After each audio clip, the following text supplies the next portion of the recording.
Começa agora o nosso quadro Beleza e Saúde e é com muito prazer que novamente vou conversar com o Dr. Denis Valente. Tudo bem, Denis?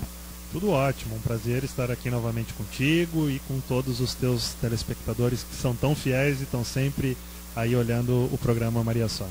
O prazer é todo nosso e hoje o nosso assunto acho que vai interessar muitas mulheres, que nós vamos falar hoje de bumbum. Nós já falamos de prótese de silicone, falamos um pouco de bioplastia e hoje vamos falar então de bumbum, né? Exatamente, né? Como o Brasil é conhecido, e isso até a maioria dos países da América Latina, né? Pelos bumbuns exuberantes, a gente está aí sempre com bumbum como o símbolo do carnaval, que seria a principal festa brasileira. Nossas mulatas, né? Nossas mulatas que tem um bumbum tão invejado. E principalmente quando a gente viaja, né, para o exterior para falar nesses congressos que nós somos convidados, um dos temas que frequentemente nos pedem para falar é sobre o bumbum brasileiro. É uma cirurgia que nós que acompanhamos outros programas, como o reality show tão conhecido no Brasil, o Dr. Hollywood, vive falando do Botox, Brazilian Botox Lift, que seria a elevação do bumbum, a moda brasileira, né? O bumbum brasileiro é reconhecido internacionalmente e nós, digamos assim, temos uma série de técnicas que permitem valorizar ainda mais o bumbum brasileiro, que por si só já costuma ser bonito. Essa miscigenação racial que houve aqui no Brasil, tanto por parte dos imigrantes que vieram da África, quanto europeus, essa mistura com o nosso índio tradicional aqui, realmente desenhou bumbuns maravilhosos. Valorizou, né? Já nas americanas é o contrário, é o seio mais exuberante, o maior, aqui o bumbum. Mas eu como leigo, conheci a única técnica para aumentar o bumbum, o silicone. Mas não é muito usado atualmente, eu estou enganada? Bom, o que acontece? Existem basicamente 3 técnicas que são as técnicas mais utilizadas para o aumento de bumbum atualmente, né? Tanto em nível de Brasil quanto em nível mundial. Sem sombra de dúvidas, a prótese de silicone ainda é a forma, não vou te dizer a mais utilizada, mas certamente a mais conhecida em termos de aumento de bumbum, que consiste basicamente... Está aqui o nosso silicone. Está perto de ti, hein? Isso é um sinal. Bom, então o que acontece? Esse silicone, que é uma prótese, nesse caso aqui uma prótese esférica, essa prótese é introduzida entre a musculatura, né? O que acontece? Quando a gente olha um bumbum, a gente imagina que tem a pele, embaixo da pele tem a gordura, e embaixo dessa gordura a gente tem o músculo. Atualmente se coloca a prótese entre as fibras desse músculo que nós temos embaixo do bumbum. Por quê? Porque antigamente se colocava a prótese bem abaixo da pele. E como a prótese funciona como um elemento que filtra e conserva o calor, se tinha aquela queixa de ter o bumbum gelado, porque a prótese ficava muito perto da pele. Com isso ela sofria mais as alterações climáticas que estavam ao redor da paciente que tinha essa prótese dentro do corpo, e tinha aquele tradicional, digamos assim, mito da pessoa ter o bumbum frio, que colocava a prótese no silicone, ficava com o bumbum frio. Com o aperfeiçoamento dessa técnica, colocando a prótese entre os músculos, se perdeu isso, se consegue manter o bumbum aquecido mesmo com a prótese, né? Não tem mais esse problema de bumbum gelado. Então já é um dos mitos que caíram por terra, que a cirurgia plástica evoluiu, digamos assim, no plano de implantação dessa prótese, né? É uma cirurgia muito tranquila, realizada com anestesia peridural, em ambiente hospitalar, e com isso se consegue colocar a prótese, e ela tem algumas peculiaridades no que diz respeito à recuperação pós-operatória. E aqui residem as principais, digamos assim, resistências que as pessoas têm relacionadas a esse método.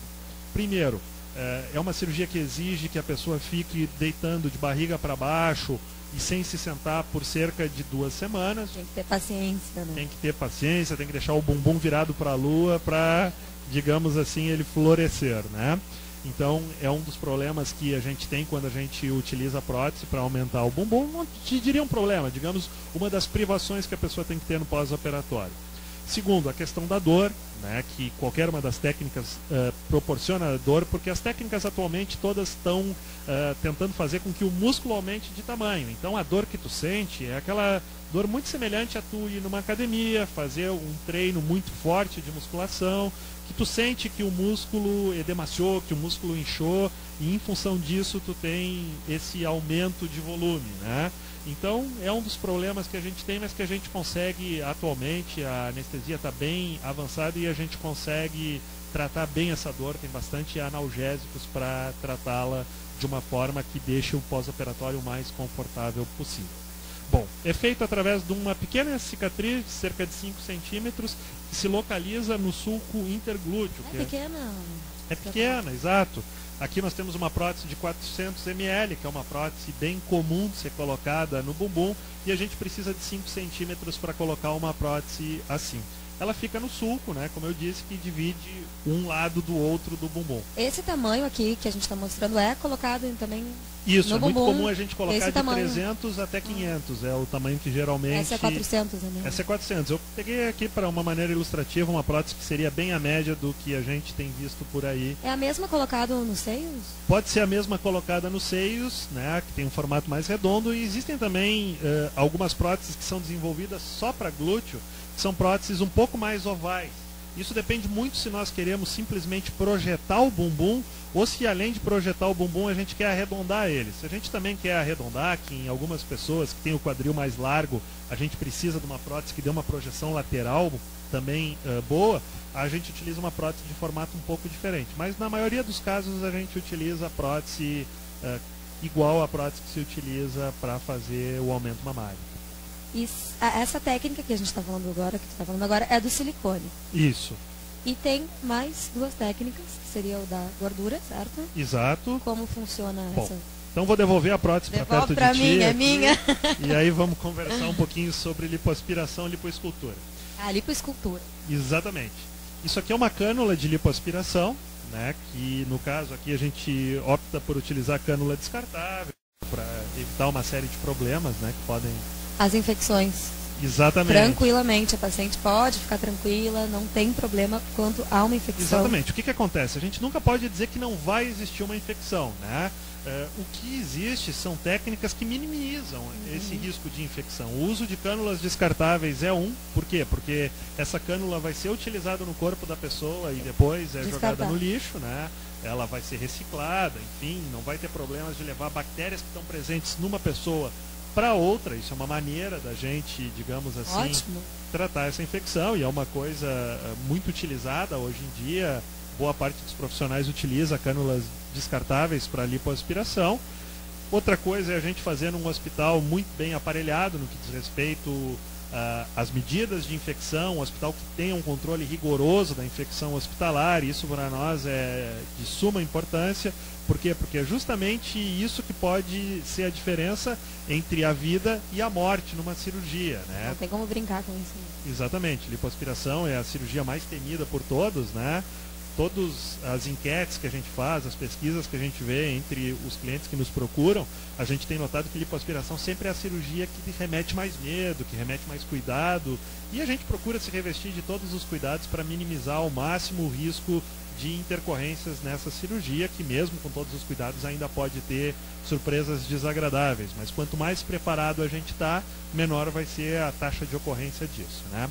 Enfim, em que consiste isso? A gente retira essa gordura, né, da pessoa, a gente faz alguns processos de filtração dessa gordura que visam basicamente selecionar as células tronco, que nós sabemos que a gordura hoje é muito rica em células tronco, e a gente recoloca essa gordura dentro do corpo da pessoa, né? A gente tira de alguns lugares, por exemplo... Isso que eu ia te perguntar, eu quero pôr no bumbum, retiro da onde?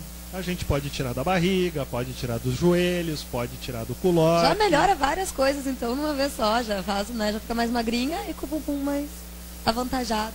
Exatamente, e a gente pode desenhar o bumbum, a gente pode tirar um pouco da parte superior e da parte inferior do bumbum, tirando aquele aspecto quadrado. Para modelar, então. Exatamente, aí a gente consegue dar uma boa projeção ao bumbum, consegue modificar aquelas características que muitas vezes as mulheres têm um bumbum e elas chegam nos procurando com basicamente duas maneiras muito ilustrativas. Chegam dizendo assim, bah, parece que eu tomei uma tabuada no bumbum, meu bumbum entrou para dentro, parece que eu não tenho ninguém em casa, né?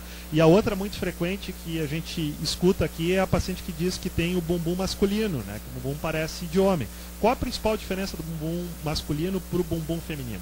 O bumbum masculino se caracteriza por ser quadrado. Não tem aquele culote. Exato, não tem culote, não tem projeção, né? É um bumbum bem quadrado que vem pro lado, né? Tem aquela cena famosa do Brad Pitt no Thelma e Luísa, mostrando aquele bumbum dele, que é um bumbum muito bonito do Brad Pitt, né? Considerado... Não vou falar nada que depois eu me incomodo em casa. Exatamente, né? E aí a gente tenta construir um bumbum, tirar esse aspecto quadrado e deixar ele bem redondinho, tirando a gordura dessas áreas e colocando essa gordura bem dentro dessa porção mais do meio do bumbum para deixar ele redondinho. Mas o culote na mulher é uma característica, acho que a maioria das mulheres tem, né? Exatamente. A maioria das mulheres tem culote, a maioria das mulheres tem estria, tem celulite, isso é uma coisa normal. Até mesmo essas que estão na Playboy, que estão nos vídeos, ali tem muita coisa mexida, né? Uma coisa importante de dizer é que assim, eu seguido sou chamado para dar aula sobre como a gente fazer esse bumbum brasileiro, que eu também trabalho no exterior, e em função disso a gente é muito procurado por isso. Sempre que eu dou essas aulas, eu começo da seguinte forma. Eu digo o seguinte, se você está examinando uma mulher e você não encontrou estrias, você não encontrou celulite, a primeira coisa que você tem que fazer é ter certeza que realmente é uma mulher que você está examinando, né? Porque isso é comum, a gente sabe que faz parte dos hormônios femininos. E não existe uma mulher que não tenha um pouquinho de celulite ou que não tenha uma estriazinha no bumbum. Nenhum bumbum é perfeito. Mas sim, o bumbum pode ser mais bonito. E é justamente isso que a cirurgia plástica procura. Não a perfeição, porque a perfeição é impossível de ser obtida. Agora, a gente procura o aprimoramento. E o aprimoramento, sim, é passível de ser obtido e em todas as situações pode ser obtido. A gente pode melhorar sempre, né? Como também pode piorar se a coisa não for bem feita. Agora, é importante ressaltar que a gente nunca consegue deixar perfeito, né? E justamente o sucesso de uma intervenção no bumbum vem na explicação que o médico tem que dar e que a paciente tem que entender de que o resultado vai ser de uma melhoria, mas não vai ser perfeito. Muito obrigada, Dr. Denis. Acho que as nossas mulheres brasileiras ficaram mais confortadas com as suas palavras, dizendo que realmente não existe um bumbum 100% perfeito, mas que a gente pode estar sempre melhorando. Eu gostaria de agradecer muito a tua presença novamente aqui no nosso programa e espero tê-lo novamente aqui para a gente conversar sobre outras técnicas e outras maneiras de deixar as mulheres sempre mais bonitas. Muito obrigada. Imagina, um prazer estar aqui contigo e novamente minha saudação a todos os teus telespectadores. Gente, não saiam daí, que tem mais beleza, mais saúde, mais qualidade de vida, mais maquiagem permanente aqui, hoje ainda, no programa Maria Sônia. Até daqui a pouco que eu já volto.